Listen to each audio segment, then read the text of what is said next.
Dictation 100 शब्द प्रति minute 5 second बाद शुरू। शुरू। पिछली सदी के पूर्वार्ध में वैज्ञानिक अल्बर्ट आइंस्टीन ने कहा था कि तकनीक इंसान पर भारी पड़ने वाली है। आइंस्टीन ने यह बात उस समय कही थी जब मोबाइल और इंटरनेट जैसी सुविधाओं के आम इंसान तक पहुंचने में कई दशक बाकी थे। कहते हैं कि पहले तकनीक इंसान की अंगुली पकड़कर चलती है और फिर इंसान तकनीक की अंगुली पकड़कर चलने लगता है।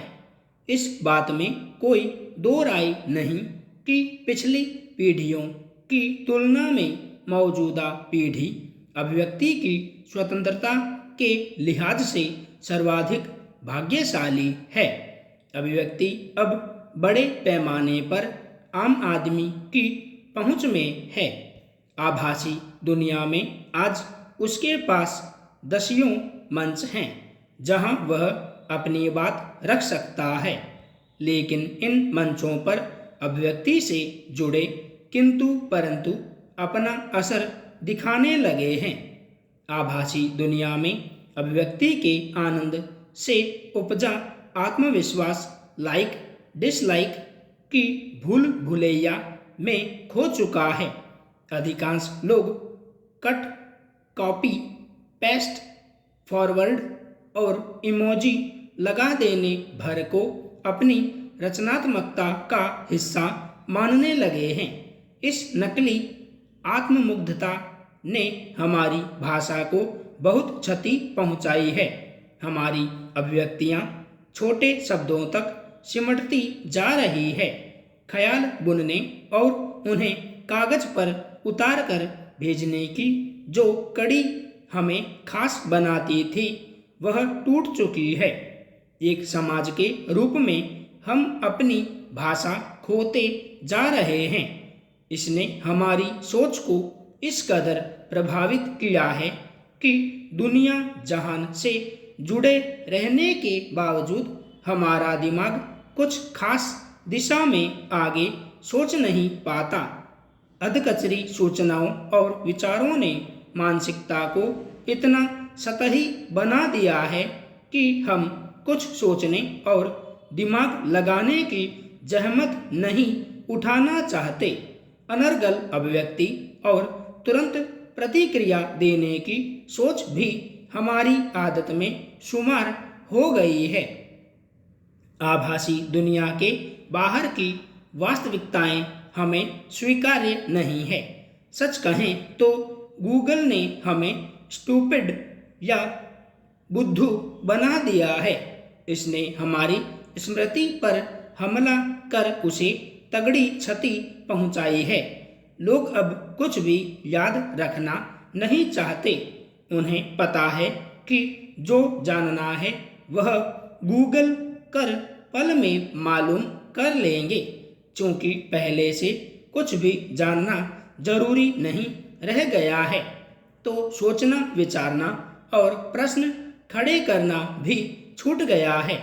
अब तो बने बनाए प्रश्न हैं और बने बनाए उत्तर।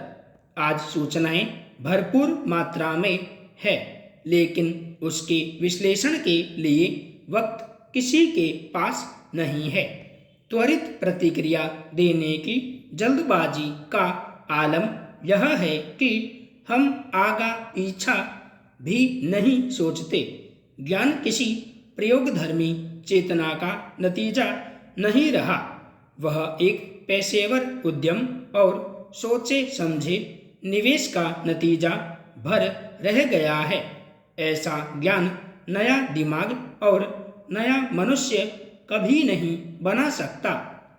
सृजनात्मकता की अभिव्यक्ति का यह विराट अवसर हमें प्रगति के बजाय दंभ की राह पर धकेल रहा है। इंटरनेट पर कुछ भी अतिशीघ्र कहने की आदत ने हमें किसी रफ्तार मशीन सा बना दिया है। इससे अभिव्यक्ति की अनुभूतिगत सघनता तो नष्ट हो ही रही है। किसी भी तरह की बेतुकी बात बहस के जरिए भीड़ के केंद्र में खड़े होने की खतरनाक प्रवृत्ति पनप रही है। अभिव्यक्ति के इस लोकतंत्रीकरण में हम अपनी पहचान बनाने के बजाय रही सही पहचान भी खोते जा रहे हैं। आभासी दुनिया के आभासी रिश्ते इंटरनेट पर एक खाते के पीछे छिप गए हैं। दोस्ती के मानक भी बदल गए हैं। जिगरी दोस्त कभी हुआ करते थे, अब तो दोस्तियां सोशल मीडिया के विभिन्न मंचों पर आए लाइक और टिप्पणियों से तय होने लगी हैं। इन मंचों पर हजारों दोस्त होते हैं, पर असल जिंदगी में एक भी दोस्त नहीं होता जिससे दिल की बात साझा की जा सके। अभिव्यक्ति की तड़प भले ही कितनी बलवती क्यों न हो, आत्ममुग्धता और वास्तविकता के बीच एक महीन सीमा रेखा भी है। सोशल मीडिया पर कुछ भी कहने बताने में संयम रखना होता है। इस दुनिया के अपने सिद्धांत, अपनी नियंत्रण प्रणाली है।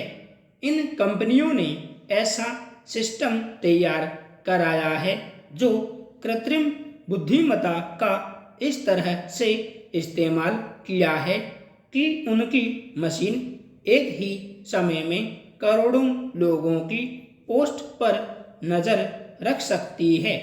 यहाँ तक कि उनका विश्लेषण और उनकी निगरानी होने लगी है, जिससे अनुमान लगाया जा सकता है कि कोई व्यक्ति किस तरह के सामाजिक और राजनीतिक रुझान वाला है, उसकी पसंद क्या है, कमजोरी क्या है और उसे कैसे प्रभावित किया जा सकता है। ये मंच तैयार ही इस तरह किए जाते हैं कि अभिव्यक्ति के लालच पर लगाम नहीं रह सके और हम अपनी उथली भावनाओं को कुछ इस तरह व्यक्त करें कि इन मंचों को लोकप्रियता हासिल हो, जिससे वे अपने व्यावसायिक हितों को साध सके। कुछ भी कहने, बताने, दिखाने से पहले यह याद रखना चाहिए कि आभासी संसार में सब कुछ पारदर्शी नहीं होता।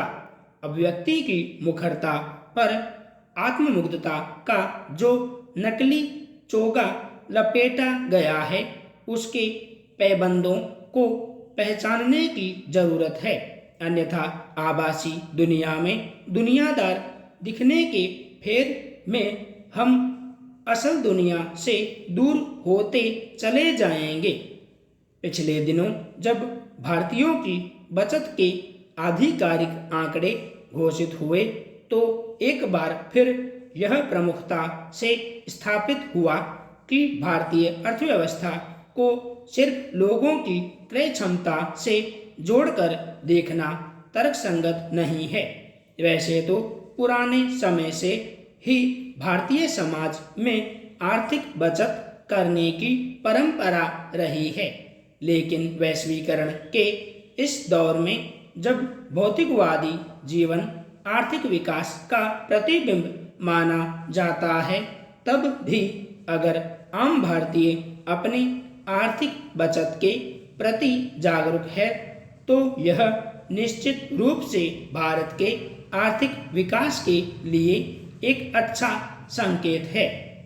भारतीय अर्थव्यवस्था में अगर हम आर्थिक बचत के आंकड़ों का विश्लेषण करें तो 2004 से 2010 तक वर्ष दर वर्ष आर्थिक बचत और जीडीपी का प्रतिशत लगातार बढ़ता रहा। उस दौरान भारतीय अर्थव्यवस्था की प्रतिवर्ष विकास दर भी तेजी से बढ़ रही थी। 2011 के बाद से आर्थिक बचत के आंकड़ों में कमी देखी गई है और इसके कारणों में आर्थिक विकास की दर में कमी आना, महंगाई का ऊपरी स्तर पर चले जाना तथा शुरुआती कुछ वर्षों में देश की राजनीतिक सत्ता के प्रति असंतोष की भावना मुख्य थी। इसी बीच कोरोना महामारी ने एक वैश्विक संकट के रूप में दस्तक दी, जिसने संपूर्ण समाज के लिए आर्थिक परेशानियां भी एकाएक पैदा कर दी। संपूर्ण विराम।